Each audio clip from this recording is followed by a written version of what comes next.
For today's video nga ay magtatanim kami dito sa bukid ng mga mangga. Kung gusto nga niyong malaman kung saan namin binili itong mga to ay ilalagay ko na nga lang sa comment section yung link kung saan namin binili. For the bees na nga ang ating Daddy Ian para makapagtanim na nga sila. At ang ating baby Gia nga ay nais pang sumama. Doon nga sila sa dulo ng bukid magtatanim kaya kailangan pa nilang buhatin yung mga mangga para dalhin doon. Malalaki na rin kasi yung mga mangga kaya medyo mabibigat na rin. Apat na nga yung binubuhat ni Daddy dyan para hindi daw siya pabalik-balik. Bali tatlo pala sila magtatanim dyan, si Daddy Ian, yung biyanan ko, at si Samuel, yung pamangkin namin. Unang tinamnan nga nila ay dun sa may bandang fish pond. Habang kami naman ay naglalaro lang dito sa kubo para hindi maboring ang kids. At andun na nga sila, sobrang layo na nila sa amin. Sobrang tagal na nga namin ni Daddy Ian na pinaplano to at ngayon lang natuloy. Medyo mahal din kasi yung mga pagbili ng mga ganitong halaman. Ito pa nga lang first batch na binili namin ay nasa around 7,000 na. Konti pa nga lang yon pero ang sabi ko nga unti-untiin na lang namin hanggang mapuno namin yung gusto naming tamnan. Buti na nga lang at good mood pa itong mga kasama ko dito at nag-e-entertain pa nga. Sinundo na pala kami ni Daddy Ian kasi lilipat na sila dito sa may bandang Maisan. Sumakay na nga kami dyan para hindi kami mahirapan habang pinapanood sila. Sobrang tuwang-tuwa nga yung puso ko habang pinapanood ko silang nagtatanim kung wala lang akong alaga. Siguro andyan din ako at nagtatanim kasama nila. Isa nga lang to sa mga pangarap ko noon na ngayon ay natutupad na. Pangarap ko kasi paglaki ng mga anak ko may kukuhanan sila ng prutas na libre. At syempre kung sakaling mapadami namin, meron kaming pagkakakitaan balang araw. Maluwang-luwang pa nga yung tatamnam namin dyan kaya marami pang sipag at tiyaga at pagtitiis bago namin mapuno yan.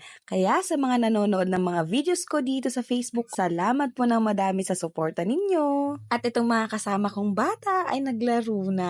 Nag-enjoy na nga sila sa pagtakbo-takbo. Ito nga ang maganda pag umuwi kami dito sa Dumanisi kasi malaya silang nagtatakbo. Doon kasi sa bahay, gilid ng highway, kaya hindi sila pwedeng magtatakbo sa may labas. Kaya nga pag nandito kami ay sinusulit talaga nila at hinahayaan ko lang din silang maglaro dyan. Tuwang-tuwa ka naman! Andiyan na sila! Andiyan na si ate!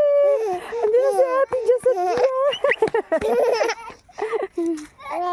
Basta!